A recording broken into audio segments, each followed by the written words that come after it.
When you think of a bug, what do you see? A dirty, creepy crawler slithering on the floor? A blood-sucking pest? An ugly, buzzing nuisance that you want to squash, zap, swat, spray, smush, mash, exterminate? Bugs get a bad rap, but this is Lucy, and she wants to change your mind. During our journey through Kalos, Lucy and I will fight to prove to you that bugs are more than meets the eye, that they can be fierce, powerful, cuddly, cute, cunning, clever, resourceful, and above all, worthy of the one thing that links every creature on this beautiful earth together: being alive.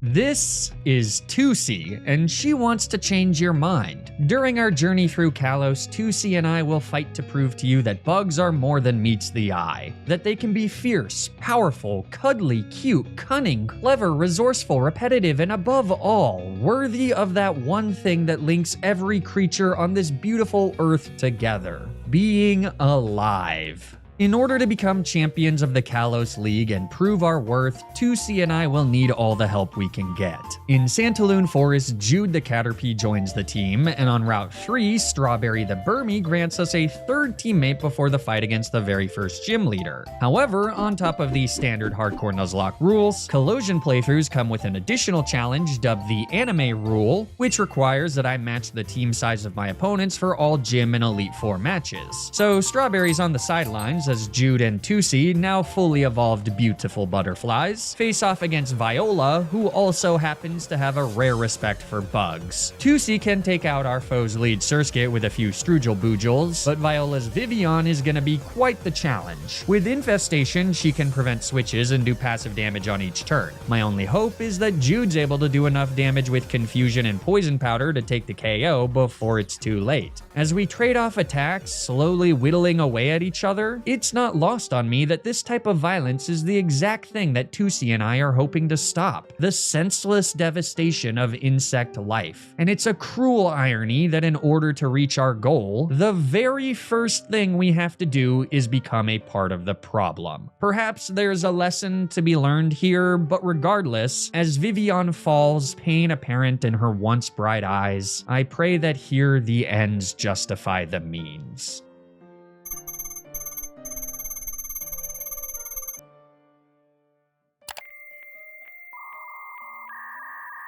I know that this video is all about appreciating bugs, but there's one type of bug that I just can't stand: coding bugs. And the best way to avoid them is with quality programming, which is easier to learn than ever before thanks to the sponsor of this video, Boot.dev. Boot.dev is a coding platform that uses modern game design and hands-on lessons to teach you how to become a programming master. With their detailed courses on Python, Go, and JavaScript, to name a few, you can learn back-end web development from start to finish. Now, I actually have quite a bit of experience with both coding and online course development. During my PhD, I wrote codes to research laryngeal function, and I actually designed online review courses that my alma mater still uses to this day. So believe me when I say that Boot.dev is one of the coolest teaching platforms I've ever seen. The lessons are clever and sometimes even funny while still being understandable. And the videos are more than just someone reading from a script in a monotone voice, and they actually feel worth your time by providing interesting visuals to compound your learning. Boot.dev knows that the smartest way to learn how to code, or to learn how to do anything for that matter, is to make sure you're never bored. And with silly little quests to achieve and items to collect, their platform delivers that in spades. All the while not compromising on delivering actually intelligible information and applying it to writing real code and designing real projects. If you're not convinced by my full endorsement, all of Boot.dev's content is free to read and watch in guest mode, and you can even demo the interactive features. So I absolutely encourage you to head to Boot.dev and try it out yourself. Then, if you like what you see, you can use my code FLYGONHG to get 25% off your entire first year by choosing the annual plan. Thanks so much to Boot.dev for sponsoring this video. Now, let's get back to the challenge. The long trek to the second gym in Silage City is ripe with potential encounters. Rocky the bubbly lady boss, Sergeant Pepper the voracious Venipede, Walrus the hopelessly romantic Volbeat, Penny the kind-hearted Dwebble, and Blackbird the Yanma, sole survivor of a ruthless genocide. Live, my son. not just for yourself, but for all the Yan men and Yan women that died so that you may survive. That is your purpose. That is your destiny. All join the team, though sadly, none of them have a good matchup into Grant's two fossilized rock types. Instead, our savior is Strawberry. A little lesson in entomology here, female Burmy, like Strawberry, can evolve into 3 versions of Wormadam, each with a different typing. Which one Strawberry becomes depends on the form that she has when evolving, which is based on the environment that she's in. Since Trash Cloak Wormadam with a steel typing is far and away the best form she can take, Strawberry needs to evolve indoors, so we have to visit the Battle Chateau, a place that I haven't thought about since Pokemon X and Y came out, wait, 12 years ago? Old. Your hairline is terrible. Old. You're closer to 40 than 20. Old. Your athletic peak is behind you. The other teammate joining Strawberry in the fight against Grant is Sergeant Pepper, who's recently evolved into Whirlipede and thus has a respectable amount of bulk. With 2 quad-effective rock smashes, the army man can get the KO on Amara, though now that he's paralyzed and taken some damage, the fight against Tyrant is gonna be all up to Strawberry. And while she doesn't yet know a steel-type move, she does know Hidden Power, which with a stroke of luck happens to be Ice-type. The result is that Strawberry appears able to just barely get the 2-shot as Tyrant spams Bite. But with an unexpected flinch, we're suddenly in a lot of trouble. Any RNG on the following turn and we're looking at the end of the line. Tyrant goes for another Bite, Strawberry survives with 5 HP, and she successfully connects with another Hidden Power, granting us a narrow victory over Grant. With the new level cap, Sergeant Pepper evolves into Scolipede, seemingly the only Unnovan Pokemon not to be cursed by an absurdly high evolution level. Suck it, Rufflet. I can also catch Submarine, the lovable Heracross, to give my team even more immediate power. But before taking on the 3rd gym leader, we need to prove ourselves in the Tower of Mastery by facing off against Serena and her Braixen. Unfortunately, bugs have a crippling weakness to fire, something they share with plants, people, incriminating documents, and marshmallows. So this, and all fights featuring a fire type, are gonna be pretty tough. Good thing there aren't a lot of those in Kalos. Serena leads with her Meowstic, who 2C can easily kill with a few Strugel-Boojles. Absol actually comes in before Braixen, so by using Draining Kiss to stay healthy, my sweet starter takes her 2nd KO after just a few turns. With Braixen out and threatening to lock us in via Fire Spin, I bring in Penny, who tanks a Psybeam on the switch, though not as well as I would have liked since she's holding an Eviolite. Simple-minded Penny also gets confused, so I decide to switch to Jude on a 2nd Psybeam. Since we outspeed, I hit our foe with a Sleep Powder, hopefully granting a safe switch back to Penny, but Serena's bipedal Vixen gets an immediate wake-up to nail Penny with a massive Fire Spin. In fact, with the residual damage, Penny's down to just 21 HP. Not even enough to survive the single Psybeam that kills our best answer to fire types in her debut battle. So much promise snuffed out in an instant. The beautiful life that Penny could have had is gone. I bring in Sergeant Pepper, and with a poison jab, he can almost get the one-shot on Penny's killer. Since a Psybeam doesn't threaten a KO in return, one last poison jab is all that's needed to win us the battle. So after a tiny-sized funeral, our journey reluctantly continues.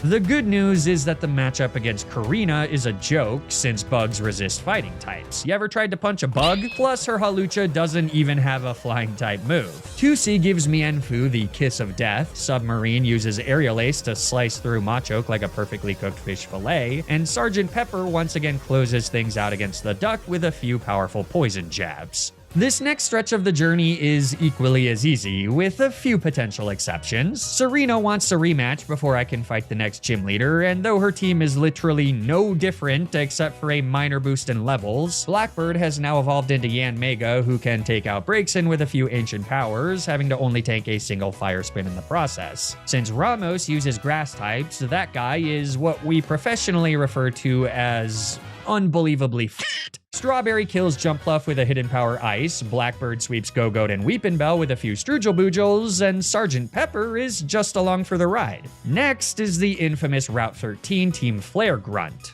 Who? Okay, well, he's infamous to me. The duo of Houndoom and Golbat are about the worst combination of two Pokemon you could imagine for a team of bug types. But I figured that Blackbird would be able to handle Houndoom and Strawberry would be able to deal with the Golbat. What happens instead, though, is that Blackbird rips an Ancient Power into Houndoom and immediately gets an Omni Boost, allowing him to finish off the Hellhound and then one-shot Golbat. There is another Acrobatics Golbat at the Kalos Power Plant, so against her, Strawberry does get a chance to prove her mettle, and does so successfully, in part due to the Team Flare Grunt's random AI. Nevertheless, we've made it to Lumio City in one piece, our team of bugs getting stronger and stronger. Against Clement, I bring a team of 3, led by Sergeant Pepper, who's bulky enough to tank an Aerial Ace from Emolga while getting the KO with a Rock Tomb and Poison Jab combo. Magneton is scary. Thunderbolts do a lot of damage to Strawberry, whose only job is to break our foe sturdy with a Bug Bite, which she does thanks to dodging a pair of critical hits. Submarine's able to tank a hit much better, though a paralysis there would have been devastating.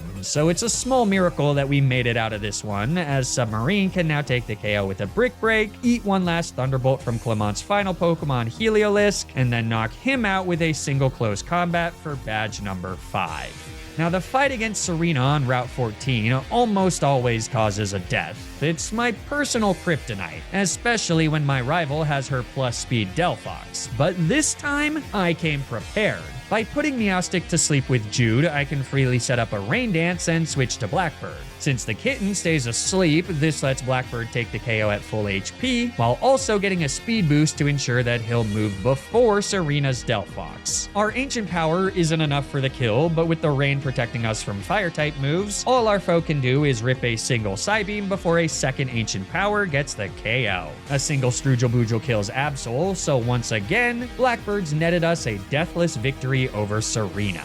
The next gym leader is Valerie, whose fairy types do resist our bug type attacks, but Strawberry and Sergeant Pepper once again make this matchup trivial. Submarine's here to make quick work of Valerie's lead Mawile, who only knows dark type attacking moves, though after that, Strawberry takes out Mr. Mime with a few mirror shots, and Sergeant Pepper eviscerates Sylveon with a single poison jab. So, guess what's next?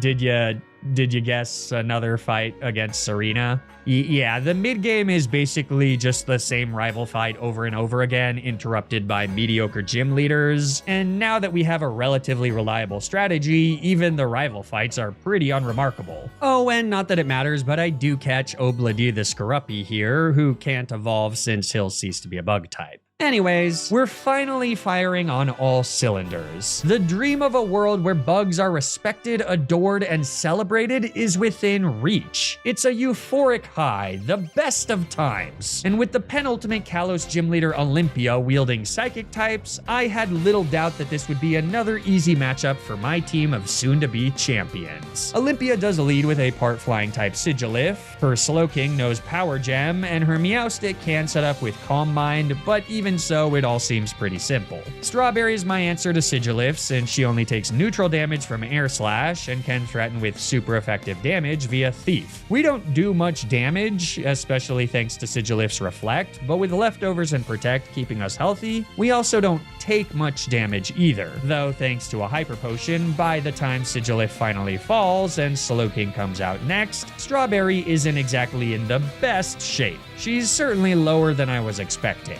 A Protect helps us get back a little more HP, and then we outspeed to rip a massive Bug Bite as Slowking goes for a Yawn. I switched to Submarine on a second Yawn, since the AI doesn't know better than to yawn multiple times in a row. I was hoping that this quirk would help me get back some HP on Strawberry for a few turns, but as she comes back in, Slowking instead opts for a Psychic, which connects for a nasty critical hit. I can again get some HP back by protecting for a turn, though after our second Bug Bite gets the KO on Slowking, Strawberry is still at just 31 HP as Meowstic comes in last. I go for a Protect, anticipating the turn 1 Fake Out, but Meowstic uses Calm Mind. I'm absolutely stunned, and by letting her get that +1 boost to her special attack for free, I very well might have just thrown the match. I decide to bring in Volbeat, whose moveset of Strugel Boojel and Moonlight is meant to hard counter Meowstic. But instead of attacking, Olympia opts for a second Calm Mind. And that's the nail in the coffin. Had I simply attacked with Bug Bite on those 2 turns, it very well could have been enough to get the kill. At +2 special attack though, Meowstic is unstoppable. Psychic one-shots Walrus, Shadow Ball silences Strawberry, and a second Psychic kills Submarine, unexpectedly and embarrassingly ending my run.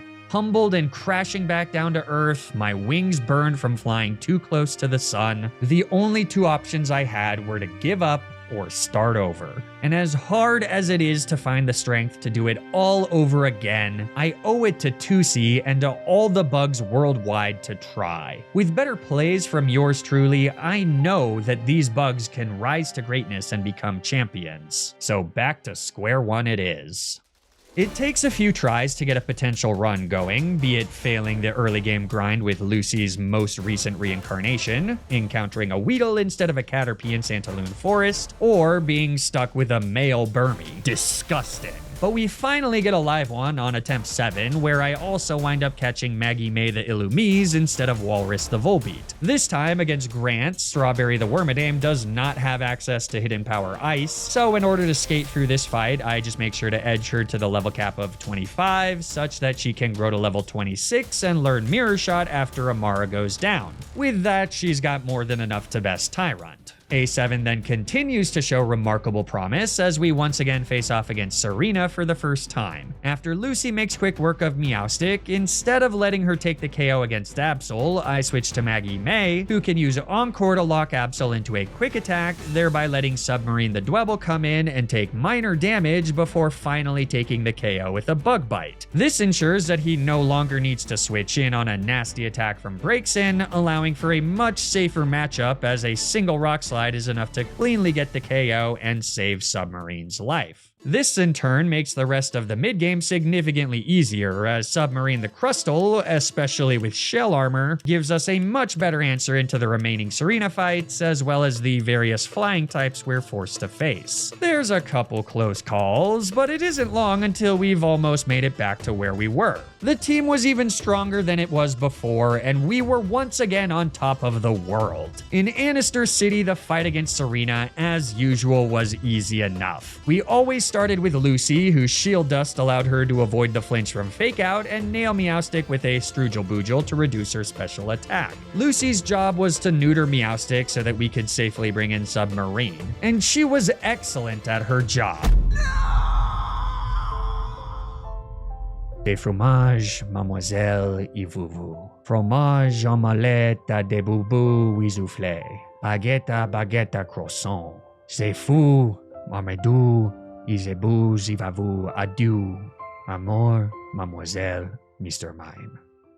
With the tragically free switch, Submarine can now take care of both Meowstic and Delphox. Walrus, the Heracross, deletes Jolteon and Absol, so now we've arrived back at the fight against Olympia, though it comes with a brutally fresh reminder of how fragile our lives are and how quickly it can all come crashing down. My strategy against Olympia has been tweaked, now using Submarine to quickly take out Sigilif with 2 Rock Tombs.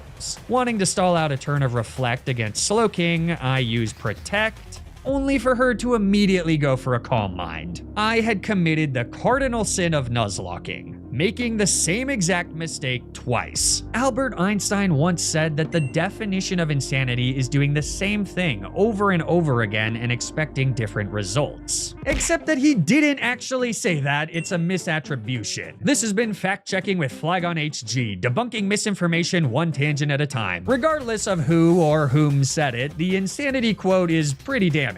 and I fear that I'm quickly barreling towards another wipe, especially since Strawberry switches in on a nasty critical hit power gem. After some leftovers recovery, I foolishly go for another protect, but this time Slowking does just go for a power gem, so suck it, Al. Now that Sigilif's Reflect is finally worn off, I rip a Bug Bite that sadly does just under 50% as Slowking switches to spamming Yawn. I then decide to hit a Strugel Boojel, which frustratingly lands a critical hit to drop Slowking into the red, something that I was hoping to avoid as it means that Olympia will heal on the following turn. My only play then is to switch to Submarine and hope that an X-Scissor is enough to get a one-shot on Slowking from full HP, which it thankfully is. So last is Meowstic. After doing a tiny bit of chip with Fake Out, the Killer Kitty rips a Psychic that leaves Submarine in the red before another X-Scissor nets us another clean KO for a deathless victory against Olympia. I cannot stress how important it is that Submarine is crit proof. Attempt 7 is officially our furthest run, though we are far from being in the clear yet good. Lysander has announced the end of the world, meaning that we now need to stop him via 3 nearly consecutive battles. In all 3 of them, he has a Pyroar with Fire Blast that can very easily sweep my entire team if I'm not properly prepared. He's also got a Mienfoo/Xiao with Acrobatics, a Murr/Honchkrow with Aerial Ace, and a Gyarados that I have no easy way to KO since none of my Pokemon can learn Electric-type moves. Okay, actually, I do think that Maggie May can learn an Electric-type move, but,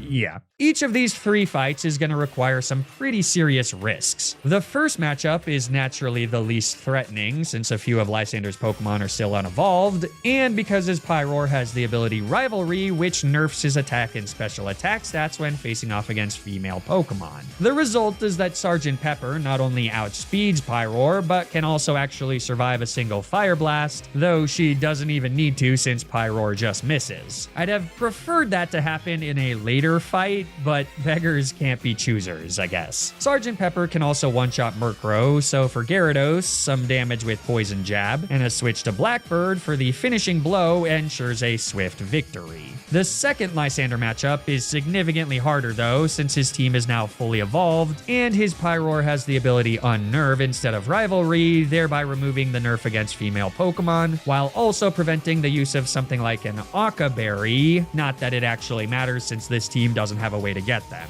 With a sizable level advantage, Sergeant Pepper is still able to outspeed and one-shot Mienshao with a Poison Jab. She's super dead to a Fire Blast, so the goal here is to first stall out a Power Point with Protect, and then rip a Strugel Boojel to lower the Lion King's special attack. This will let us just barely survive, barring no critical hit, which we graciously avoid. Another Protect stalls out the third of 5 power points, and then a switch to Submarine on a lucky dodge locks things up. After another Protect, Pyroar is forced into using Dark Pulse before a single Rock Slide gets the KO. Gyarados is definitely scary, especially thanks to a critical hit Aqua Tail against Blackbird on the switch, but by setting up Sunny Day, we can survive another, switch to Strawberry on the resisted Outrage, and then slowly take the kill with Infestation. Honchkrow also eventually succumbs to Infestation Stall, so just like that, we've made it to the third and final matchup. Lysander's now cosplaying as Gizmo and can Mega Evolve his Gyarados, but first, I need to deal with his Mienshao and Pyroar for the final time.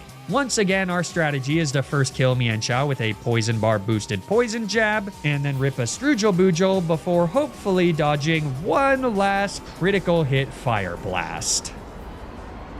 With that, Sergeant Pepper lives. I switched to Submarine, fortunately on a Dark Pulse, and though a Fire Blast does connect on the following turn, since it only does neutral damage, we're perfectly safe to rip a Rock Slide and put Pyroar in his place for the final time. Despite having Steel Wing, Honchkrow can't threaten a KO on my bulky boy, so all it takes is a single Rock Tomb to bring Lysander down to his Gyarados. Sadly though, the sheer power of his Mega Form means that I need to make a sacrifice here. No one's strong enough to take 2 hits from the cranky shrimp. So Obla D comes in for the first and final time, laying down his little life to advance the cause.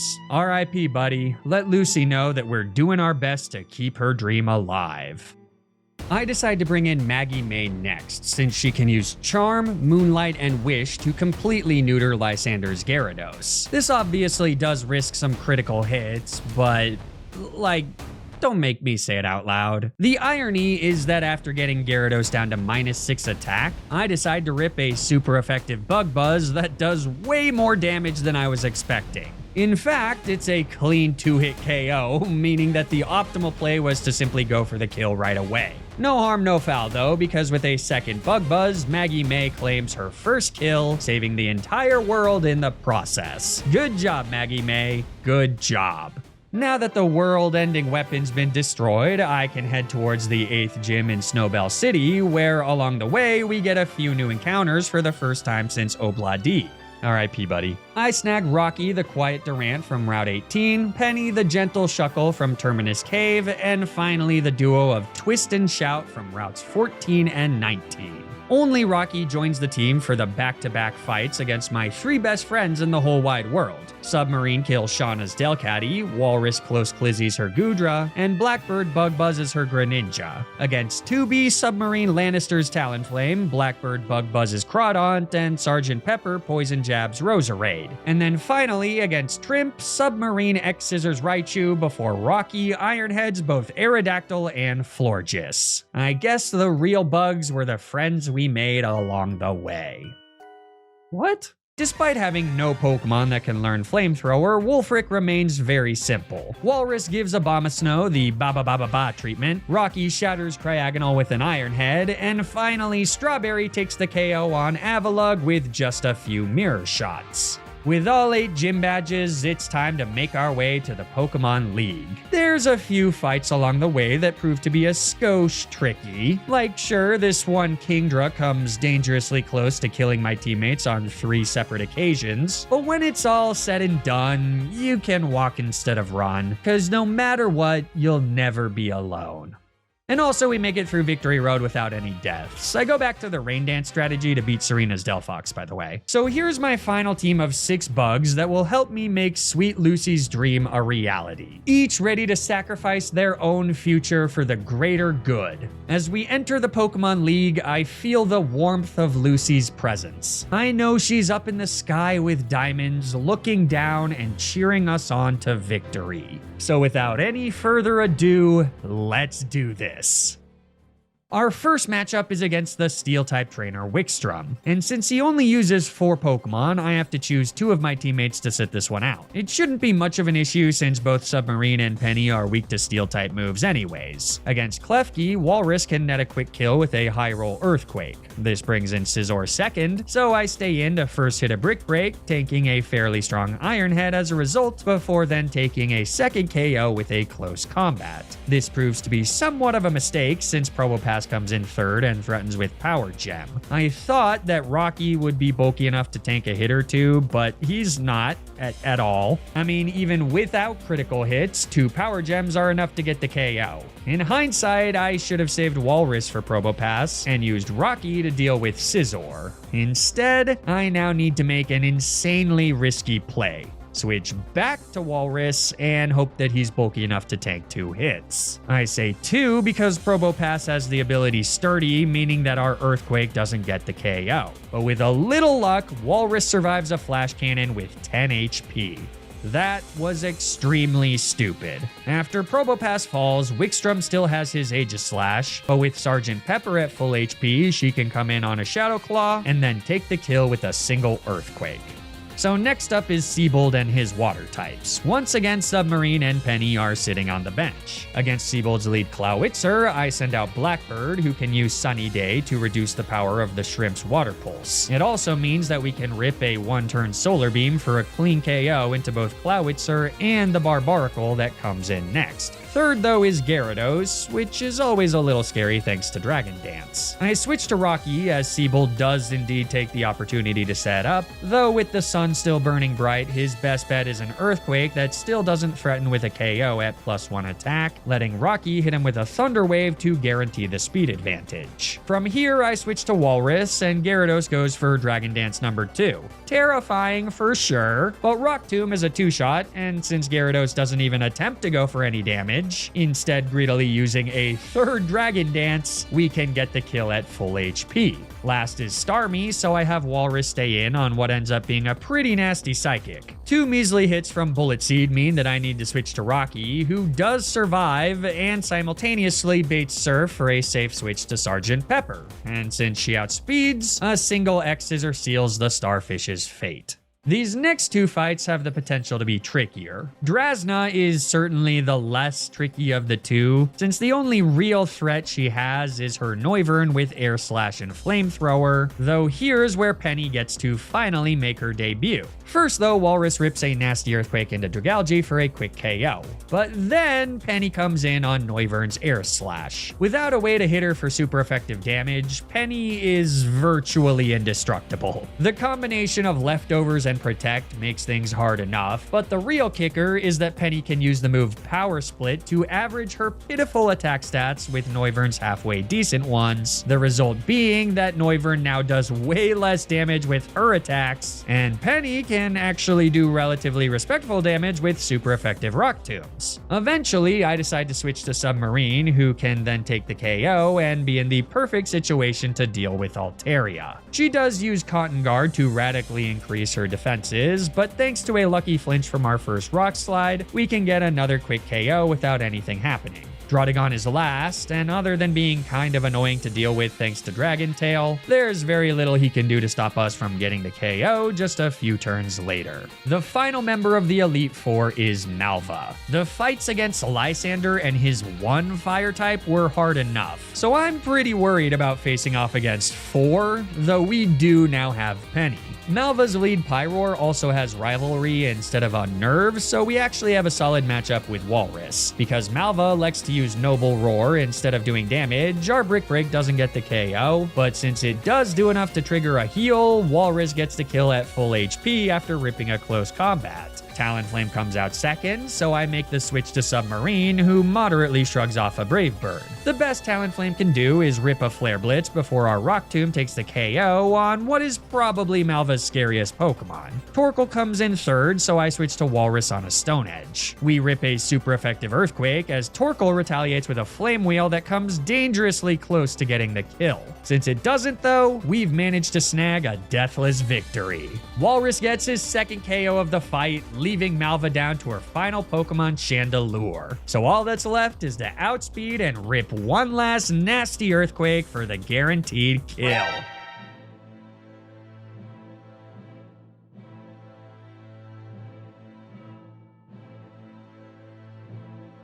Man, I thought I had left the misplays behind in attempt 2, but I guess not. As a result of my overconfidence, Walrus was dead, joining my starter and the most innocent of our acolytes in the great beyond. And though Walrus's passing is sad enough on its own, this also means that we're marching into the last fight of the game with an incomplete team, and critically without a specially defensive tank. How many more deaths will snowball from that mistake? There's only one way to find out, and as is channel tradition, we'll be doing so via the ancient art of paper puppets. 6 Pokemon are all that stand between us and victory. So let's see if we've got what it takes. As usual, Diantha leads with Hawlucha, so my best bet is Blackbird, who simply needs to tank a Poison Jab before ripping an Air Slash for an immediate kill. But this brings in Tyrantrum, the deadly dino threatening with a nuclear 150 base power Head Smash. Without Walrus, our only answer is Rocky, who comes in after Blackbird does a tiny bit of damage with U-Turn. Tyrantrum's mighty Head Smash connects into Rocky, and the devious Termite lives with 42 HP. The recoil from Head Smash ensures that Rocky can now get the kill with a super effective Iron Head, baiting in Goodra third. This is all Penny's job, using the same strategy as she did against Noivern to completely neuter the friend-shaped dragon, even with the threat of super effective damage from Muddy Water. After setting up sticky webs to slow down the rest of Diantha's team and firing off Rock Tombs until Goodra runs out of Muddy Water PP, I finally bring in Submarine and take the kill with an X-Scissor. Aurorus is fourth, and with a Rock Slide, we get a lucky flinch, ensuring that Diantha's Herbivore falls before she can do a damn thing. So her penultimate Pokemon is Gourgeist, who likes to use Trick or Treat before attacking, ensuring that we can come in with Sergeant Pepper and get the KO with just a few poison jabs. So suddenly that leaves Diantha with one last Pokemon, Gardevoir. But even a Mega Evolution can't save her from Sergeant Pepper's final poison jab, which kills the fairy and wins us the battle, at long last proving that bugs are every bit as worth of life and love as any other creature. Somewhere Lucy smiles, knowing that her dream has finally come true. As always, thank you all so much for watching. If you enjoyed this video, consider leaving a like and subscribing to the channel. Or don't, I don't know, but I do know that you should check out boot.dev and use my code FLAGONHG to get 25% off your entire first year. Stay tuned for more Nuzlocke videos, and until then, remember to always, always, always play around the critical hit.